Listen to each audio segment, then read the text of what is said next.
Assalamualaikum warahmatullahi wabarakatuh. Good morning, ladies and gentlemen. This is the Prime Minister of the House, and this House believes that religious minority group members should have access to learn their religious education in school. Before we start, the speaker will declare the definition of minority group. Minorities are social groups that do not make up the majority of the total population from the politically dominant voting of a particular group of people.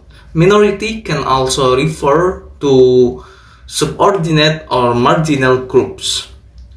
The context is this issue arises because there are some gaps between religious groups.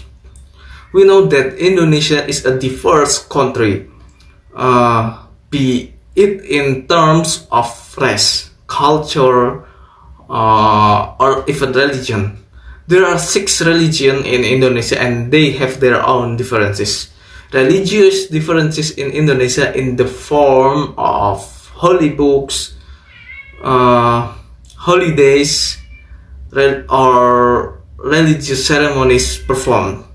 Based on Article 28E, Paragraph 1 of the 1945 Constitution, every citizen is free to embrace religion and worship according to his religion.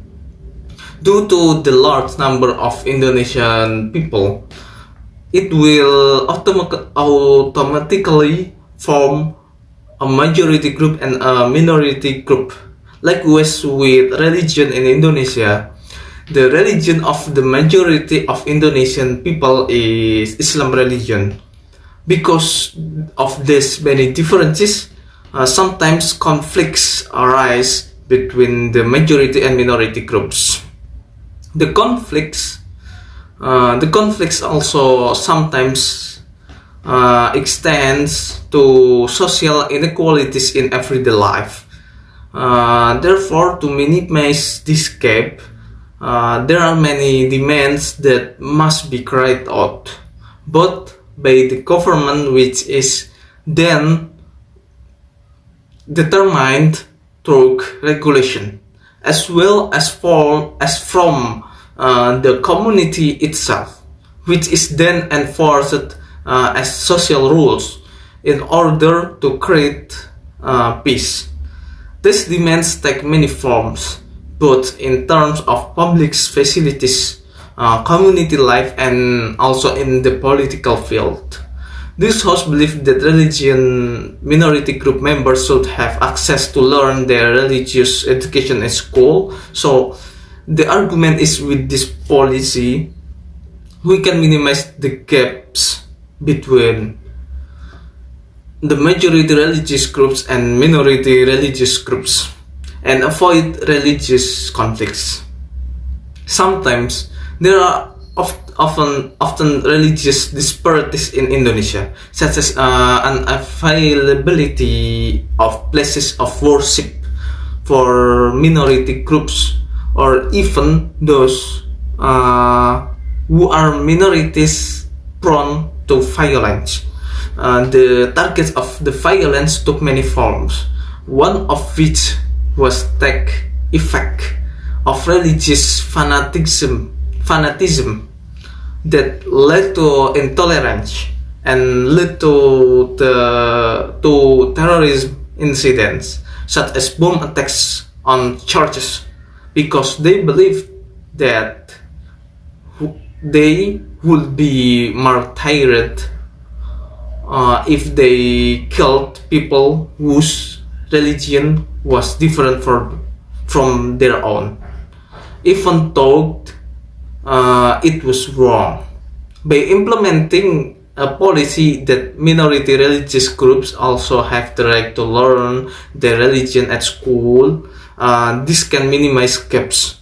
Even though, for example, it seems in school that there are only 2 Hindu students, but they still have the right to get lesson about their religion at school. With this, students can also gain more knowledge about their religion and can lead to the nature to be more active in worshipping their religion, because sometimes there are some people who are not even aware of their own religion. Therefore, with access to religious learning for all groups, it can make people understand their religion more and more and learn new things that they might not have been interested in before. In addition, the policy can also foster tolerance among fellow students at school, because they learn that there is no difference in rights for everyone. If the nature of this tolerance is increasingly understood by the community, even the next generation, then the level of inequality between groups in society will slowly disappear and make life more peaceful. And an example for now is what is applied in public high school in Indonesia. They apply what is called a religious lesson for all students in their school. The implementation of religious lesson in schools so far has been running. Schools in Indonesia apply religious lesson in the curriculum. Religious education lesson are one of the mandatory lesson which must be present and accepted by students.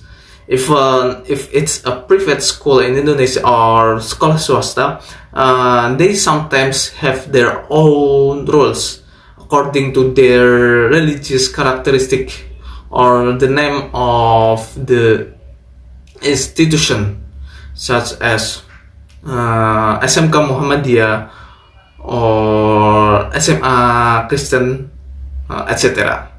Therefore, it can be concluded that this host believe that religious minority group members should have access to learn their religious education in school is to minimize the gaps between majority religious groups and minority religious groups, and also to avoid religious conflicts.